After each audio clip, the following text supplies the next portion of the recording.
नमस्कार. आजचा विषय ऍपलला वाचवणारा आयफोन नव्हता, तर एका कागदावर काढलेले फक्त 4 चौकोन होते. 1997 रात्रीचे 2 वाजले आहेत. ऑफिस रिकामी आहे. कॉरिडॉर शांत आहे.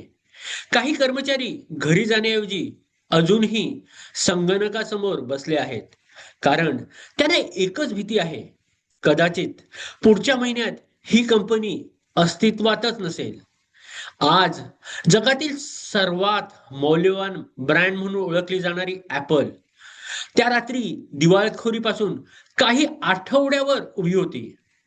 पण आश्चर्याची गोष्ट माहित आहे, ॲपलला वाचवणारा आयफोन नव्हता, आयपॅड नव्हता, ॲप स्टोअर नव्हतं. फक्त 4 चौकोन होते.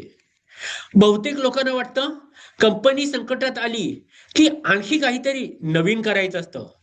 नवीन प्रॉडक्ट, नवीन मार्केट, नवीन स्ट्रॅटेजी, नवीन टीम. पण ॲपलची समस्या नेमकी उलटी होती. त्यांच्याकडे खूप काही होतं. खूप प्रॉडक्ट्स, खूप प्रोजेक्ट्स, खूप मीटिंग्स, खूप प्रायोरिटीज. लोक व्यस्त होते, पण कंपनी पुढे जात नव्हती. कधी कधी अपयशाचं कारण कमी काम नसतं, तर खूप काम असतं. स्टीव्ह जॉब्स परत आला. सगळ्यांना वाटलं तो काहीतरी जादुई प्लान घेऊन येईल. पण त्याने जे केलं ते धोकादायक होतं. त्याने नवीन प्रॉडक्ट्स वाढवले नाहीत. त्याने प्रॉडक्ट्स बंद केले, प्रोजेक्ट्स बंद केले, मीटिंग्स बंद केल्या, गोंधळ बंद केला आणि एका व्हाईट बोर्डवर फक्त 4 चौकोन काढले. Consumer desktop, consumer portable, professional desktop. मग तो म्हणाला, बाकी सगळं बंद. एका वाक्याने ऍपलचे चा पुनर्जन्म सुरू झाला. कल्पना करा, तुम्ही ऍपलमध्ये इंजिनियर आहात. कालपर्यंत 30 वेगवेगळ्या गोष्टीवर काम करत होता. आज सकाळी ऑफिसमध्ये आलात आणि त्यापैकी 25 गोष्टी बंद झालेल्या आहेत. सुरुवातीला भीती वाटेल, गोंधळ झाला, पण काही आठवड्यानंतर पहिल्यांदाच प्रत्येकाला समजलं आपण नेमकं काय करतोय, कंपनी कुठे जाते आणि का जाते.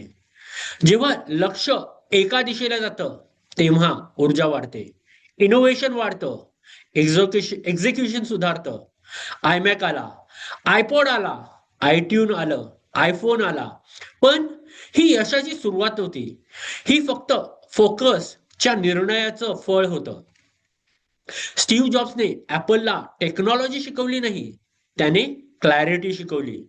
आज अनेक व्यवसाय एकाच वेळी 10 दिशांना धावत आहेत. नवीन प्रॉडक्ट, नवीन कस्टमर, नवीन मार्केट, नवीन अपॉर्च्युनिटी. आणि मग प्रश्न पडतो, यश का मिळत नाही? कारण जेव्हा सर्व काही महत्वाचं असतं तेव्हा काहीच महत्वाचं राहत नाही. फोकस म्हणजे काय करायचं हे ठरवणं नाही. फोकस म्हणजे काय करायचं नाही हे ठरवणं. हा ऍपलचा पुनर्जन्म पुनर्जन्माचा खरा धडा आहे. आज स्वतःला फक्त 3 प्रश्न विचारा. तुमच्या व्यवसायात अशी कोणती गोष्ट आहे जी बंद केली तर वाढ वेगाने होईल? तुमची टीम खरोखरच प्रोडक्टिव्ह आहे की फक्त बिझी आहे? जर स्टीव्ह जॉब्स आज तुमच्या ऑफिसमध्ये आला तर तो सर्वप्रथम काय काढून टाकेल? कारण यश अनेकदा आणखी काही जोडण्यात नसतं, ते अनावश्यक गोष्टी काढून टाकण्यात असतं. ऍपलला वाचवणारा आयफोन नव्हता, ऍपलला वाचवणारा होता फोकस. धन्यवाद.